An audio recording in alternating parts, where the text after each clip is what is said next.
Welcome to the Classic City Sports Podcast. And McAllister down the left field line. Connor Tate is going to round third. He will score. And rounding third is Blaylock. He will score. And the Dogs walk it off. If you're looking for the latest Georgia Bulldog news in football, basketball, baseball, and recruiting, then you are in the right place. It's third down, Bryce Young's career. You need 10, play clock at 4. From the pocket, launching downfield, underthrown and intercepted. Keely Ringo has an escort down the sidelines. All the way to the end zone, and Georgia is going to conquer the Crimson Tide. Hosted by Jeremiah Stoddard and Jonathan Williams. Georgia on the mountaintop. Demons be gone, and the drought is over. National champions at long last. Just sit back, relax, and prepare yourself for these hot takes you're about to listen to.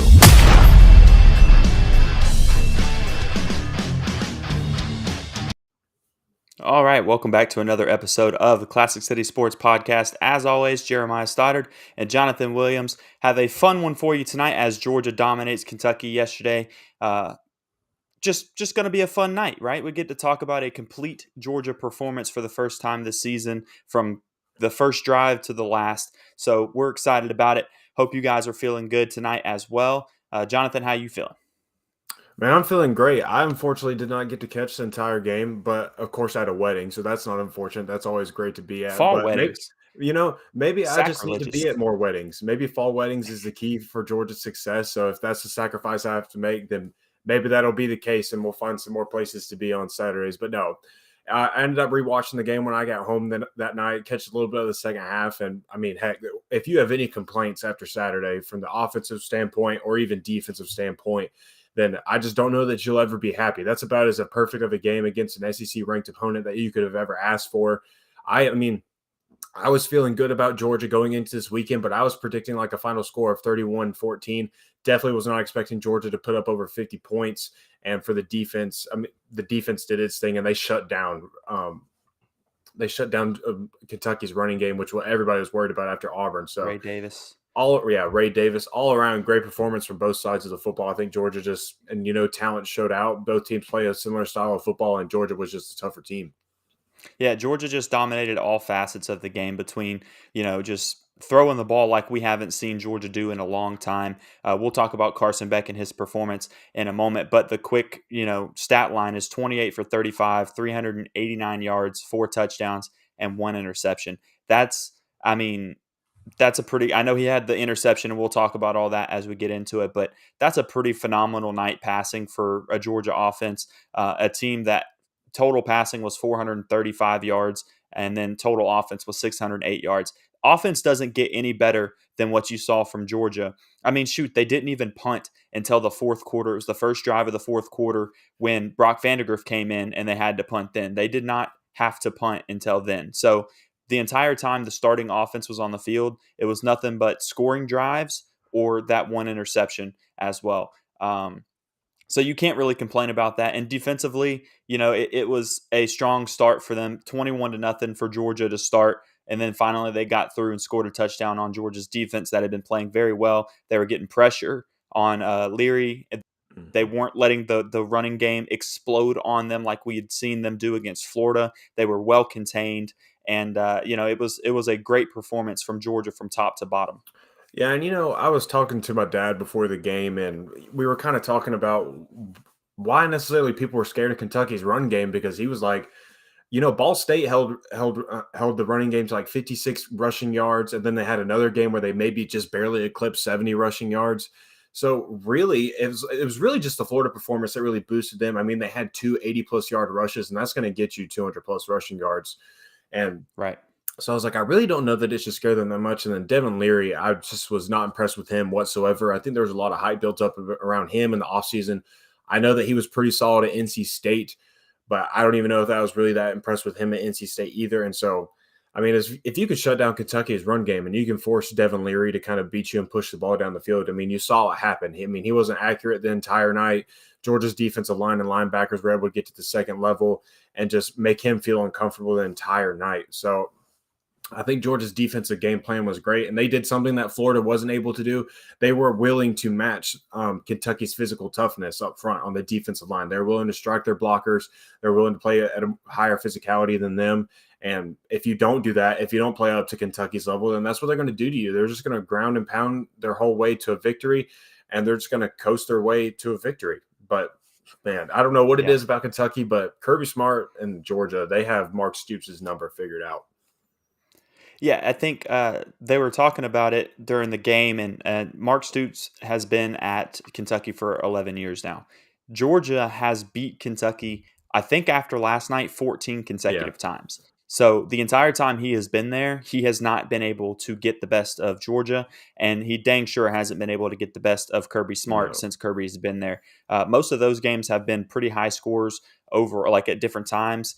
And then last year, obviously, you and I were at that game, and it was a low-scoring game, but it was ice cold. Throwing the ball was miserable. It was windy. Everybody's hands were cold. So I think they tried to just win that game, get out kind of thing. Last night, it was a little chilly as well in Athens, Georgia. Got down, late in the game, about halftime, it was in the 50s. Wind was blowing. It was kind of cool, but Georgia's offense was still hot and still moving and able to keep everything, on the positive side for pretty much the entire game. But let's go ahead and talk about, Carson Beck. As you can see in the title, we're talking about his Heisman candidacy at this point. We're 6 games in. He's got 11 touchdowns, only 3 interceptions, or 11 passing touchdowns, 3 interceptions. I believe he's got 13 total touchdowns with a couple rushing mixed in there as well, and almost 1,900 yards passing at this point. So I think the case is starting to be made, especially when you have a performance like this where you throw for 389, 4 touchdowns and a pick. You're pretty much setting yourself up. And I know you had tweeted a stat a week or two ago, I think, before the Auburn game. It was after the first 4 games, and you were talking about his current pace and what he was on track to have at the end of the year. You included, the running backs and everything like that in that conversation, Brock Bowers, all that. So, I mean, if he stays on this pace, he's currently averaging 314 yards a game right now. That's insane. He is the first quarterback to do have 3 straight games of 300-plus yards since Aaron Murray did it in 2013. I mean, he is doing something we don't see at Georgia quarterback position, or haven't seen very often, at least. Yeah, I mean, 312 games in 13 games, he would be on pace for 4,056 passing yards. I mean, it seemed regular season. Yeah, including the SEC championship game. And then that wouldn't... Oh, that's 13 games, yeah. That wouldn't include a bowl game and then probably a college football playoff game either. So he's definitely on pace to break Stetson Bennett's record that he set last year. Yeah. And I mean, heck, he has the 4th most passing yards in the entire country right now. Like, when's the last time you heard a Georgia quarterback being in that type of conversation of, like, he's top 5 in the entire country of passing yards? And, it's weird because he's kind of, until like over the last 2 weeks kind of set aside from this, but he's kind of done it very quietly. Like, over the first couple of games and up until the Auburn game, people weren't really realizing that Carson Beck was putting up some legitimate eye-popping numbers. And then you get into Auburn, and now this week where you have 4 touchdowns and dang near throw for 400 yards. Now everybody's like, oh my gosh, Carson Beck is actually legit. And then, of course, but it's so funny because I think that Carson Beck does have a legitimate argument to be put in the Heisman conversation right now. I mean, heck, he plays for the number 1 team in the country. He went on the road and was phenomenal against Auburn. And then he comes back and repeats that performance against Kentucky, against a ranked team, and throws for 4 touchdowns. I mean, that's more than worthy enough to be put in the Heisman conversation right now. And I thought it's funny that Brock Bowers, during his post-game interview, he was saying, someone asked him about the drop touchdown and everything, and he said, was Carson kind of giving you a little bit of crap for that? And he's like, no, honestly, I was giving him crap for it because I was like, dude, you could have had 400-plus passing yards and 5 touchdowns if I didn't drop that pass. So he's like, I told him I got to humble you every now and then. Yeah, had to keep him off. Even the announcers after that drop was like, "That's not something you're going to see very often, so remember it because that just doesn't happen." And they were No. like, "Look, he is human after all." I mean, and it was like you're saying, it was a great pass. It was right into both of his hands. He was going to the Mhm. ground. It wasn't an easy catch by any means, but it was a very catchable ball for Brock Oh, yeah. Bowers standard. Considering later in the game he caught one for a touchdown and got knocked out. I mean, just got hit straight in the face almost and held on to it. So he's usually able to pull that ball in. And yeah, you're right. If he had done that, he would have had 400 yards and he would have had 5 touchdowns on the game. Let's talk about like the downside real quick on that interception that he threw. And I want to kind of build the stage for people that saw it and maybe looked like it was a bad, which it was. It was not a great decision. He threw it, it was the same route that they ran earlier in the game that was a touchdown to Marcus Rosemy-Jackson on the first drive, kind of crossing over, kind of a deep post or over in that sense. And, the linebacker dropped back into that zone right there where he was at. So he couldn't throw it right to his chest. He tried to throw it over top of him, and he should have honestly just ate that ball, but he ended up throwing it over him right to the safety on that play. So he got him on it. But he did sail it on that one, Dan. I see that. But the thing that I want to point out on this, and I'm not taking that away because it was a bad decision and that's on him. It's a bad play by him. The play before that, though, was the 3rd and 2 or 3rd and 1, whatever it was, I think. And he got the first down, throwing about 15 to 20 yards downfield to Marcus Rosemy-Jackson, but he got called for an offensive pass interference on a push off. Never got to see the replay to see how bad that one was, Mhm. but he was wide open, so I would say he probably did push off pretty aggressively. But neither here nor there on that. But the point is, that first down would have kept going. They probably would have scored. The drive would have kept going. They probably would have scored on it. But instead, it's now 3rd and 16, and he's trying to get the first down, and he forces something downfield. So it's one of those things that a penalty sets him up to feel like he needs to force the ball. Now, he played it incredible throughout the entire game. That's his one blemish. You would like to see him, maybe tuck it, throw it away, or something like that, and not force it into a spot that he really doesn't have the opportunity to do anything with. But when you're looking at it from a holistic game perspective, that if that's your only issue and at that point you're up by 20 something points, you can live with it. No, exactly. That's when you want those mistakes to happen. Let them happen when you've already got the game kind of handled, and you're just kind of at that point stat padding, if you will. Not that's what they're actually doing at that point in the game, but the game's in control. If that's when your interception is going to come, we'll live with that. We just can't, like we said a couple weeks ago, we can't have these drives where we're turning it over on the first drive of the football game, or we're turning it over as soon as we get out of halftime, and we're trying to make a statement and carry our lead even further into the game. So it's all about the timeliness of turnovers, really, because turnovers are going to happen. Guys are going to make mistakes. Fumbles are going to happen. Interceptions are going to be thrown. But it really matters when those mistakes happen and when those turnovers occur. And I think over the past couple weeks and when they played South Carolina, I think those turnovers were kind of happening at inopportune times. Kind of like when they played Missouri into last year. You had a couple fumbles, and those fumbles just did not happen at times that you really need a fumble to happen. So good to see that they finally got maybe rid of that turnover bug a little bit. And yeah, Ra Thomas, definitely a bright spot in the football game as well. I think, people have been waiting for someone, everybody was glad to see Ladd McConkey come back into the football game because we know he's reliable. We know that he's a guy that you can always go to and he's always dependable. But me specifically, at least, I've been waiting on someone else in that wide receiver room to kind of finally step up. And it looks like Rojak, which, by the way, that's what he said in his media availability last week. That is what he wants to be called now. So we'll go with Rojak instead of the Marcus Rosemy-Jackson. So I think Rojak has kind of stepped up into that role. Dominic Lovett, while he may not be putting up the numbers that he did at Missouri, he's definitely stepped into his role a little bit more. I think he's continuing to get more comfortable in this offense. And then Ra Thomas, they raved about him all offseason. It was just a matter of time of him also getting comfortable in this offense with Carson Beck. And I think he's reached that because Beck was targeting him a lot on Saturday, same with Rojak. And now you have that with Bowers as well. I think this offense is finally, we always say you don't want to peak too early. Kirby Smart mentions it a lot too, is that you don't want to be playing your best football at the beginning of the season. As the season progresses, that's when you want to start playing your best football. And what better time better as the season goes. Exactly. And that's what Georgia has done. You're 6 weeks in now, and it looks like Georgia is starting to play their best version of football right now. And that's a great thing to see. Yeah, and I'm glad you just talked about those two guys because those were on my bullet points for conversations tonight because we've seen Carson get a lot more comfortable throwing to all of these different receivers that, he had to build some chemistry with in general. He was the first time starter. He's played with these guys at practice and stuff like that, but it's different at game speed and learning how they manipulate the defense on their routes and how they run those and everything like that. So Rojak being probably one of his biggest third down targets at this point of the season that I've noticed outside of Brock Bowers, because he's always going to be, a big target. And he has been able to step up in those moments. He's usually open and he usually brings that ball in.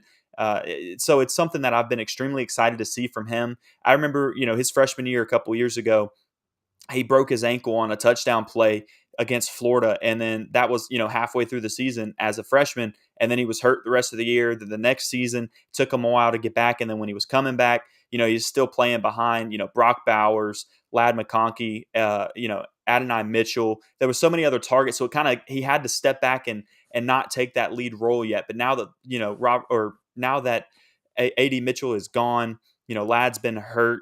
You got those transfers with Ra and Dominic Lovett. So now you've had his chance to really step up as a leader in that wide receiver room. And he's definitely answered the call throughout the season. Now he's had a couple drops, but so have every single receiver on this roster, including Brock Bowers has had a couple drops at this point.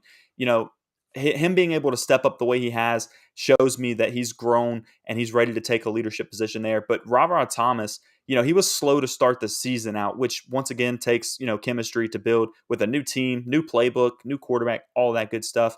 And, he had a couple drops in that first two games. And it was like, all right, let's get him to calm down. That touchdown catch he had last night was ridiculous. I mean, his body control to go up and get that left foot down, I'm talking less than an inch from the sideline, maintain control to the ground with the defender pushing him. That's unbelievable body control and ability from a guy that's new to this roster. To what plays into Georgia's favor, or at least I think it does, is with how good Brock Bowers is playing, and then also with how well Oscar Delp has kind of taken on this new role of being an end-of-line blocker, taking on the dirty work that we saw Darnell Washington take on his 3 years at Georgia. And he's not a Darnell Washington, don't get it twisted, but that is basically the role that he's serving.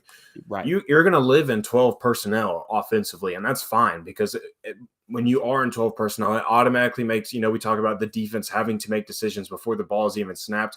And that's what you do when you're in 12 personnel, when you have two tight ends on the field and Brock Bowers is one of them. You're automatically making the defense make a decision and telling their hand just a little bit before the ball is even snapped. But that also means you only have 2 wide receivers on the field. And while Georgia is deep enough to have 4 wide receivers on the field or 3 wide receivers on the field, I think it also allows Mike Bobo to be a lot more creative with the offense, and it makes the defense have to pay a little bit more attention to the personnel, because if you want to put Rojak and you want to put Ra Thomas out there together, that's going to be a lot different than what it would look like if you had Ra Thomas and Ladd McConkey, or Rojak and Ladd McConkey, or Dominic Lovett and one of your ex-receivers. That's going to be a lot different. I think it allows you to be very multiple, and I honestly think it's why you've been able to see Brock Bowers get so wide open at times, because everybody's like, how the heck do you leave Brock Bowers wide open? And they want to blame the defense, but I honestly think it should be credited to Mike Bobo, because I think he does a great job of setting things up. He's done a great job of disguising things and making the defense think they see one thing, but it's totally different, especially against a defense like Kentucky who plays a lot of zone. I think his play calling was phenomenal on Saturday, as it has been for the most part this season. Yeah, he had a slow start to the season, play call wise, just not saying that he was making bad calls. It wasn't like he was doing what some fans like to say, the run, pass, punt kind of mentality. He definitely has not had that the entire season. He's thrown the ball more than he's ran the ball every single game this year, I believe, and it's going to continue to go that way. What I am happy to see is, earlier in the games, we're getting some deeper routes. First drive of this game, that touchdown to Rojak was over the middle. It's a deep over, you can call it Dover, or kind of like a post essentially, and wide open, great scheme, pulled the linebackers up, and dropped it right in there for him to run with it. So showing that early in a game that he's comfortable with Carson now, being able to take a shot downfield in these early drives and take that chance early to get on the board. I think that's something that now that he's seen that he can trust Carson to do it and make the right decisions in those situations, you'll see Mike Bobo make more of those calls. And I think that's the biggest growth thing that I've seen from Bobo over the course of the past 6 games. Was early on, he was a little bit more conservative at the beginnings of games. Second half came around, and that's when he started opening up again and doing those same things. But now he's starting to be willing to do that on the first drive, and that's something that is going to propel Georgia forward and succeed offensively early in games. Well, everybody was getting kind of bent out of shape a little bit about like, oh, we're getting off to such slow starts offensively. And I think one thing that helped is you got the ball first. Mike Bobo had a beautiful open script for you. Dejon Edwards had a nice couple of runs. Carson Beck kept the sticks moving. And then, you hit your deep shot to Rojak for a touchdown, immediately put 7 points on the board. But another thing that plays into that as well is the defense was getting off the field very quickly. Typically, a lot of times this season, like when an opponent has their first drive against Georgia's defense, that's typically one of their more successful drives. They're kind of able to move the ball down the football field, and it eats up a lot of clock. And that's why you're like, man, Georgia only had one possession in the first quarter. Well, Georgia's defense was able to get off the field very quickly, get the ball right back to the offense. The offense was able to go right back down the field and put 7 more points on the board. And so that's what allows you to get to a fast start. It wasn't just the fact that the offense was clicking on all cylinders and Carson Beck was able to hit a deep ball. It also has to do with the fact that your defense shut down Kentucky early in that football game. They did not let them get any type of momentum or any type of success on their opening drive. No, it was something nice to see. And when you talk about the defense like that too, when you look at their total performance, they gave up 13 points, which – that's not a bad game That's at all. Kirby Smart's If you can tell me right now, if you can tell me right now that Georgia's defense will allow 13, 14 points a game the rest of the season, go ahead and book Georgia a national championship because that's, easy money right there every single time. Now, the first touchdown drive they had, they moved pretty well and they got it going and they scored. But I believe that first touchdown drive, it was either the first or the second. I think it was the first touchdown drive they had. They kind of got a little bit of assistance to get there. Your defense was coming up and making a stop and doing a lot. And then you get this, what looked like kind of a phantom roughing the passer call. That was so bad. It was so bad. He hit him in the chest, like with his helmet right on the shoulder pad right here. Didn't even take him to the ground, right? Like just kind of bounced off and he fell to the ground. And Devin Leary was still standing backpedaling. So he didn't even take him to the ground. He just let go of the ball. The ball was thrown terribly because of it. That's because the contact came, and he didn't drive him to the ground. I don't know how that's roughing the passer. Even the commentators were like, that's a weak call right there. I don't know what you're supposed to do as a defender. He didn't hit him in the head. He got him right in the shoulder. It wasn't the neck. It was clean, right? So that's the first one. That gives them a first down. They move a little further, and then we get the disconcerting signals call on JDJ on Pop. Because he said move. And apparently Kentucky, from the commentators were saying, Kentucky talked to the refs prior to the game starting and said, hey, Georgia does this. That's something to be watching for, and basically gave them a heads up. And Georgia did it. I think that's the only time Georgia did it in the entire game that I noticed, where they shifted that D line like they do. But JDJ, he makes that call. And I've never seen it on a vocal thing. I didn't know like saying move was an issue. I didn't know that they talked was a problem. I know clapping was, because that's what a signal is from a quarterback, clapping. But I think that's the first time I've seen it the way that they called it. Yeah, I'm pretty sure that Georgia has always said move when they do the defensive line shift. Like, I'm pretty sure that's what they have always done to kind of signal that. So I don't know what that was about, but obviously I guess Kentucky was trying to find something that maybe would give them an advantage later in the football game, and it helped them out. So kudos to them if they figured that out. Led them to a touchdown on that drive. Those 2 penalties right there is what led them to that touch. I think it was their first touchdown, but if somebody remembers differently, correct me on it. But you're right. Pretty sure it was the first touchdown of the game for them. Yeah. And, I won't say that the penalties only benefited them, because Georgia's third touchdown honestly was a gift from the refs, because I was down there on the field and I watched the game back today too, at least most of it, to kind of confirm some things that I saw. And it was third down, 3rd and 8 or whatever it was, I can't remember. And Carson Beck throws the ball, gets batted down at the line. The refs don't blow a whistle. So Kentucky's thinking the ball's live. They see it sitting on the ground. Player picks it up and starts running. They still have not blown a whistle. While they're running, they still have not blown a whistle. And then Zero turns around. And I will say this, it would have been a penalty regardless, even if the ball was live, because it was a crackback block on Cedric Van Pran and Granger. So he knocked him right in the teeth going backwards. So it would have been a penalty even if the ball was live. But they didn't blow the whistle until after he hit him. That's the first whistle that was blown. And when I watched the game back, I was listening for it, and I did not hear a whistle once again. So that was a little bit of a gift, because it gave Georgia a first down, and then they ended up driving down the field and scoring a touchdown for their third. So it put it up to 21-0. So Georgia did benefit from that, but they took advantage of that penalty. They were on their own side of the field, still had to drive about 80 yards, whatever it was, from that. But that was a little bit of a gift from the refs on that one. Yeah, give and take. Everything's, I guess you could say everything worked out the way it was supposed to.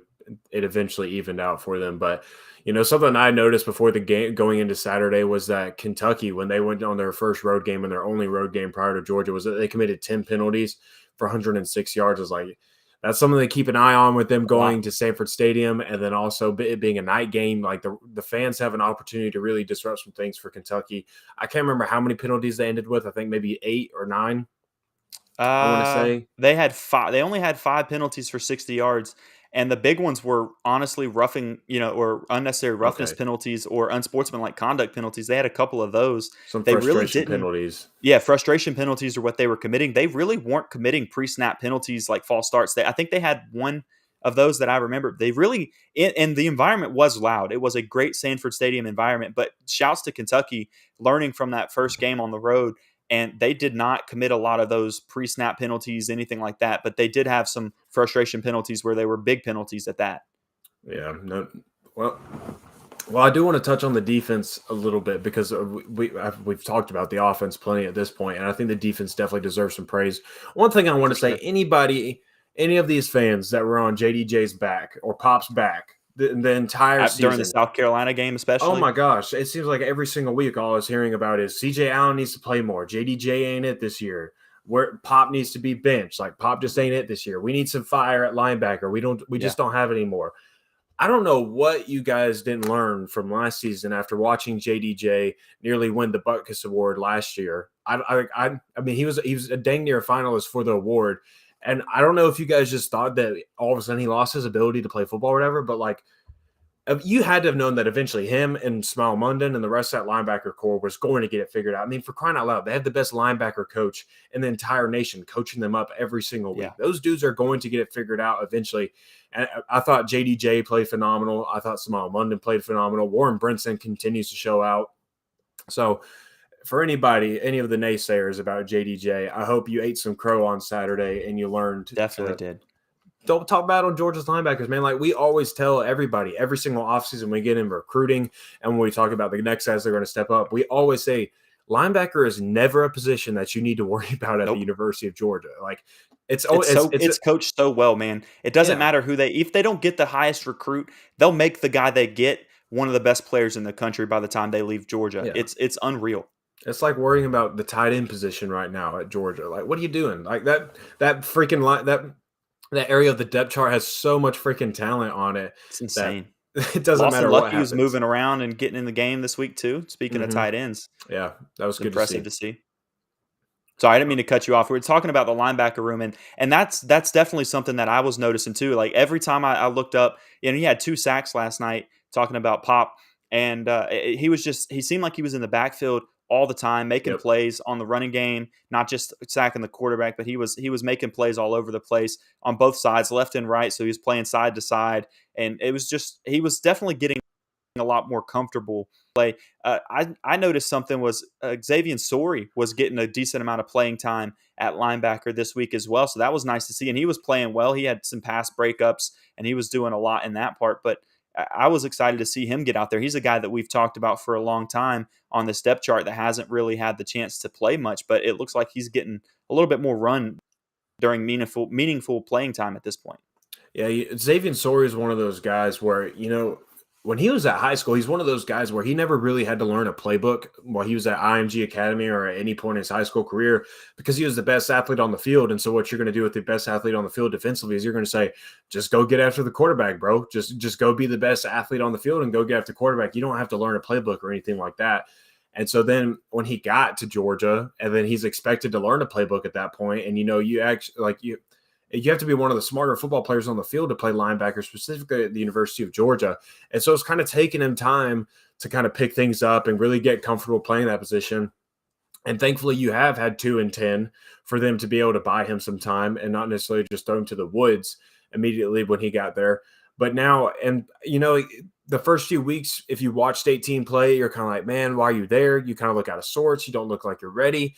But I think what Schumann and the coaching staff has decided is that we're just going to let him get reps. And that's the best way for him to figure things out.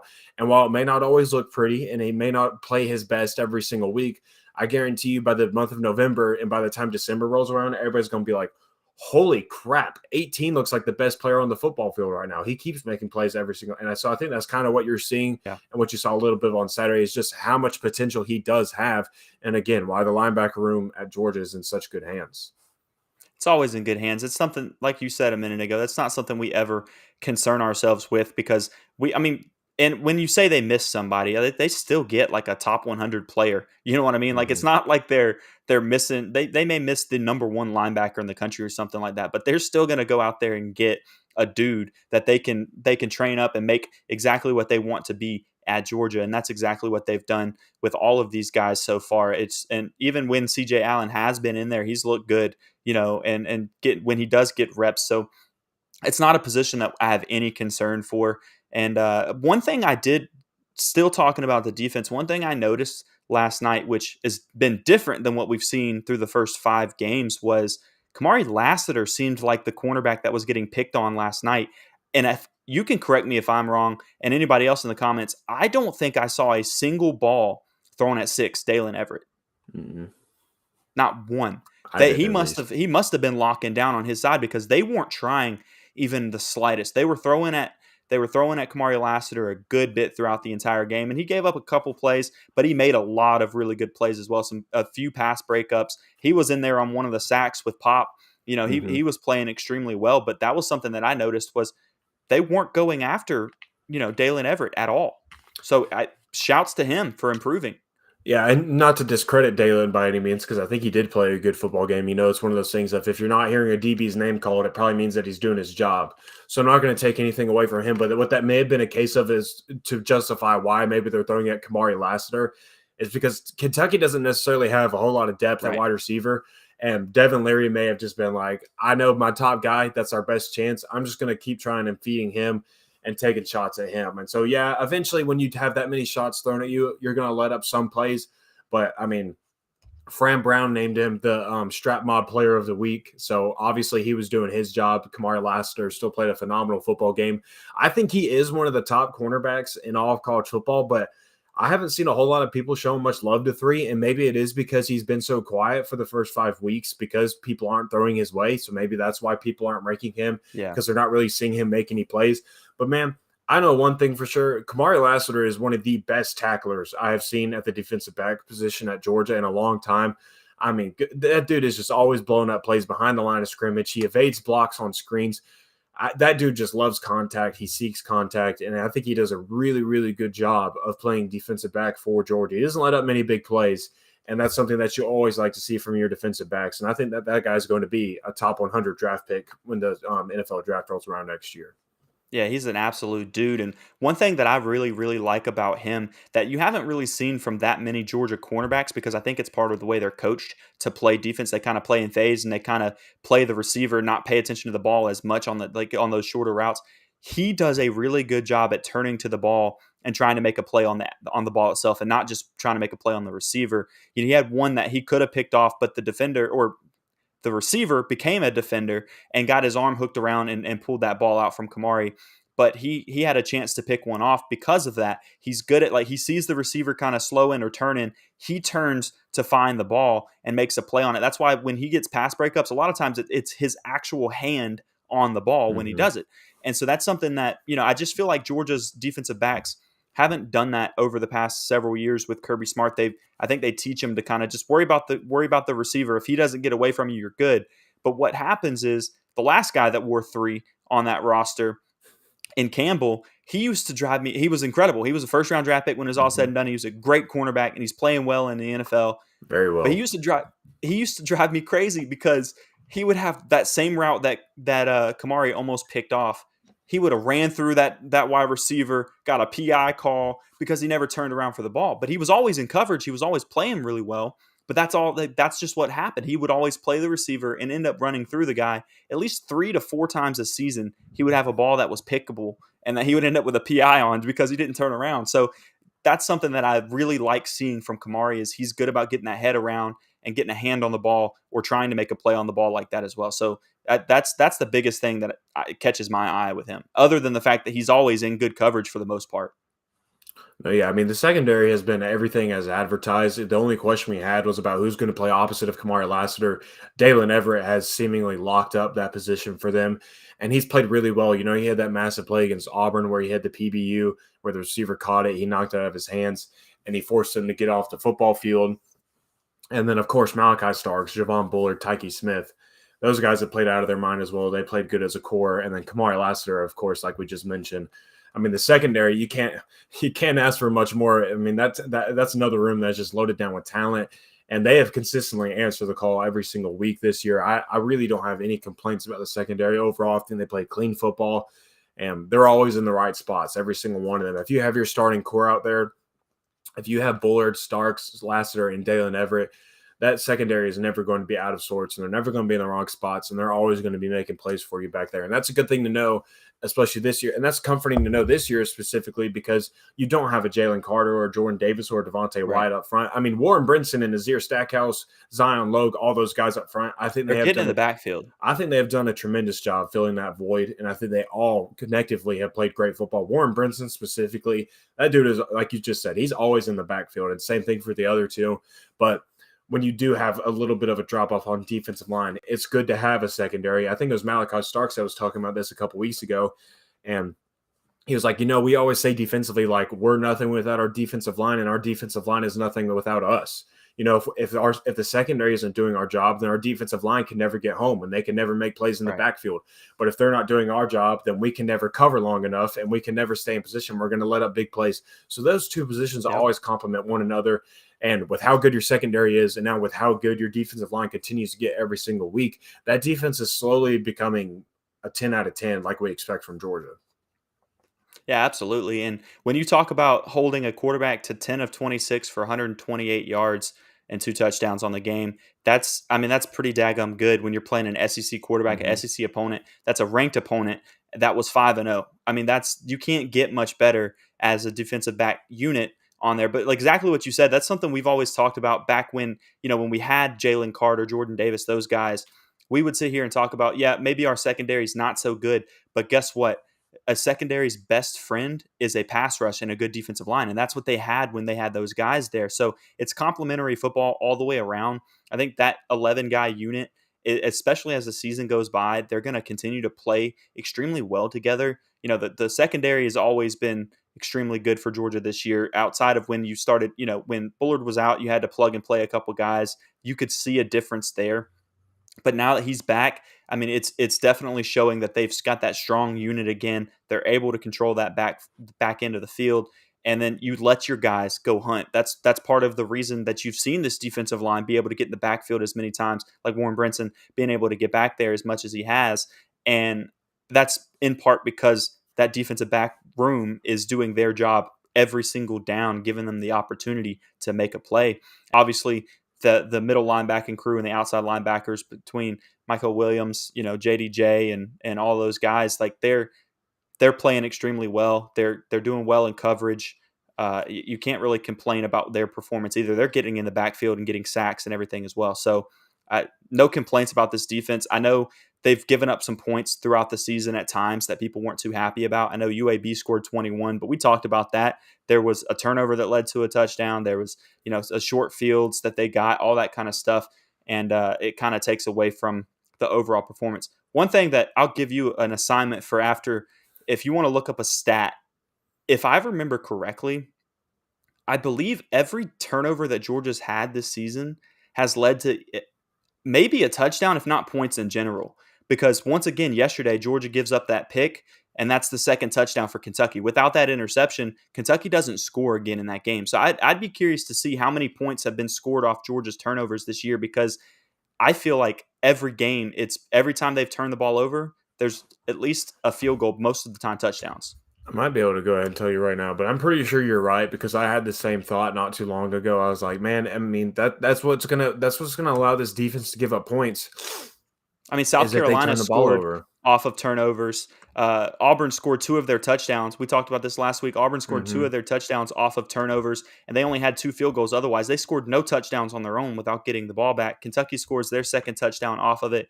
UAB scored off of a turnover at least once.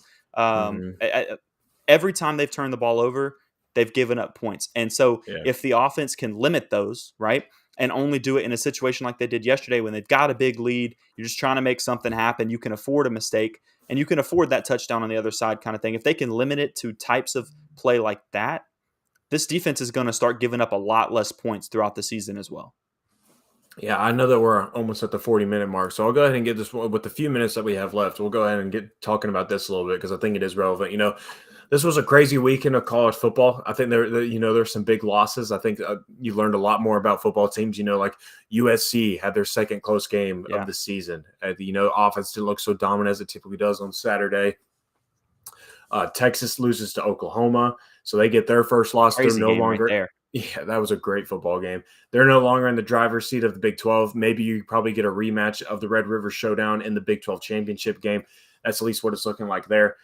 Ohio State, while they did win the football game, Maryland, they struggled a little bit, but it seems like maybe they're still kind of figuring things out a little bit. Michigan looks to be the best football team out there, with Penn State kind of being a dark horse, and maybe they upset one of the two because they do play both Michigan and Ohio State this year. So maybe they get to upset one of these weeks against them, and that really changes some things. But with that being said, this was the first week, like we said at the beginning of the episode, that this was the first week where Georgia played a complete football game. They dominated their opponent like we're used to them doing, and they look like the number one team in the college football. And so, I mean, after winning against Kentucky, I think your biggest challenge remaining on the schedule is Ole Miss. That's probably the team that everybody would say that kind of gives them. Yeah, and that's another thing I want to point out is that the Ole Miss game is at home, and Missouri, who has kind of turned into a team that might threaten you a little bit. Both of those games at home. I'm not sure that Tennessee really scares Georgia fans as much as they maybe would have in the offseason. I think seeing Joe Milton play and kind of seeing how they've handled some of their other opponents, I think that's kind of cooled off a little bit. But Missouri and Ole Miss, I'd say, are two biggest challenges right now. And like you just said, you get both of those games at home. So, I mean, Georgia looks to be in a prime position to maintain their number one ranking throughout the entire year, go another regular season undefeated. I know we've said all these things in the offseason, but now that we actually have some pen to paper and we actually have some data and some actual numbers to run this off of, I mean, you got to feel really good after Saturday as a Georgia fan, right? You absolutely have to feel good about it. And like you said, like you got the biggest game being Ole Miss. We talked about that before the season came up, that was one of the big games that you were going to have this year. And obviously Tennessee was going to be one. I mean, you still got to go to Knoxville. And one thing that, typical, now I know there are years that Georgia went into Knoxville and won 41-0 and stuff like that, but that environment is a good college football environment. Things happen there. You got to be careful going in there. You got to have the right mindset and play like you need to. But overall, yeah, exactly what you're talking about. Georgia has to feel good the rest of the season. Jacksonville, after they beat Utah, or after they lost to Utah, and then they ended up beating Tennessee, you started thinking that maybe they were going to be a challenge. But then Kentucky came in and absolutely just curb stomped them. And then now you're going, all right, maybe not. Maybe it was a fluke. And then maybe Tennessee's not as good as we thought kind of thing. So it's one of those things that you've had some back and forth. Yeah, now you got to look for Missouri a little bit. That's not an easy game at this point. Last year they gave Georgia fits. This year it's at home. They just went to the wire with LSU, had a lead all game. And going into the fourth quarter, I think they had a 5-point lead. And then after that, that's when LSU kind of went and for Jaden Daniels. 4th and 32. I don't know if you saw that because I think you may have I didn't see it, but you told me about it. Yeah. I didn't see the craziest play. thing. I think they had maybe 2 timeouts left. I think there was like a minute and 40 left on the game clock. So there was a fumble down by before 10, the play. though, weren't they? Were they down by 10 when they did that? I don't think so. Okay. I just know that there was a fumble before that. You had 2 minutes left, and so of course it scored it all around the field. And then so they ends up being 4th and 32. And I was like, okay, punt it, get them the ball back. You can stop them with your 2 timeouts, and maybe you have another crack at it. But I think the only thing I can think of for their justification was that is that they just didn't feel like their defense was going to stop LSU because they pretty much hadn't the whole second half. But man, going forward on 4th and 32, that just has to feel like we have no shot anyways, but we're just going to go ahead and try it. And it failed miserably, and they ended up losing the football game. But yeah, Missouri still, they got some firepower to that offense. Luther Burden and Brady Cook, they've been cooking out there in Missouri. And so definitely interested to see how Georgia matches up against them here in a few weeks. Absolutely. And like you said, Georgia's we've talked about it all season, talked about it before the season. They've got the opportunity to run the table. And especially, I know we had people in the comments a couple weeks ago talking about, we talked about different games saying, all right, Georgia didn't look so great at first, but they got off to a little slower start in these games, but they've been able to do well. They, struggled against South Carolina.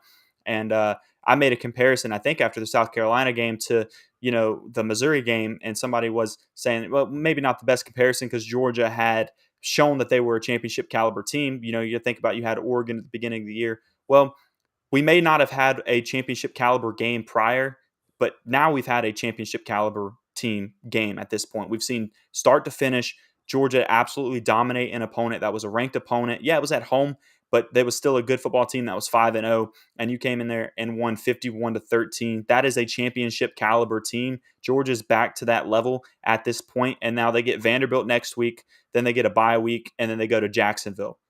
So they have the opportunity to have another championship level caliber team game against Vanderbilt. Now, that's not a great opponent, but they have a chance to go in and dominate that game, get their bye week, rest up, nurse any injuries that are going on, go down to Jacksonville and show that they are the best team in the country again. That's your opportunity to staple yourself at the top of that list like you pretty much already have. So a lot of excitement over the next couple of weeks for Georgia. Then you get into your stretch where you got Tennessee, you get Ole Miss, and the back end of that schedule is where it starts to get pretty exciting. So nothing but good things coming for Georgia. I'm excited to see what happens next. Yeah, you got Vanderbilt this week, then you got the bye week, then you're down in Jacksonville. Season, as it always does, is flying by right now. Heck, halfway over, basically 6 weeks in, 12 total regular season games, so you are halfway over. Just flying on by. So keep on soaking it in, as we always tell you to, especially Georgia fans. Definitely keep soaking this in. It's the glory days of Georgia football, and you should be just enjoying it to the utmost potential of it. So, again, Vanderbilt next week. So maybe if you want to call it 2 bye weeks in a row, you probably can. Georgia's a 31.5-point favorite. They are going up to Nashville. Ooh. I am expected to be up there as well covering the team, so that'll be fun. So just, after playing against a team like Kentucky, having a little bit of smack talk throughout the week, it's maybe nice to have a team like Vanderbilt come up on the schedule where it's like, all right, we can just kind of coast through this week, enjoy the football game on Saturday, then enjoy the bye week and get ready for the last half of the schedule. Because as we just talked about, the last half of the schedule, it is loaded down with some great football games. So looking forward to that. If you haven't already, like and subscribe, do all that good stuff for us. We are still approaching 400 subs. You guys are slowly getting us there, and we are still looking to get to that 400 mark. So keep on supporting us like you guys always do. We appreciate that, and we are just we've been super happy to see all the growth and support that you guys continue to show up every single week, especially with us having a Sunday night and their Sunday night football. And we are so glad that you guys could continue to choose us on your Sunday evenings. But that is going to do it for this week. Stoddard, you can close us out. Hey, as always, keep it classy in the Classic City, and we will see you next week. Thank you for listening to this week's episode of Classic City Sports. Take a second to subscribe, rate, review, and share with your friends and family. Feel free to reach out to the Classic City Sports crew on Twitter with any topics you'd like discussed. You can reach out to Jeremiah at The Stodfather, to Jonathan at Dr._J Will, and make sure to follow at Classic City Pod for show updates. Check back next week for a brand new episode. In the meantime, two simple words which express the sentiments of the entire Bulldog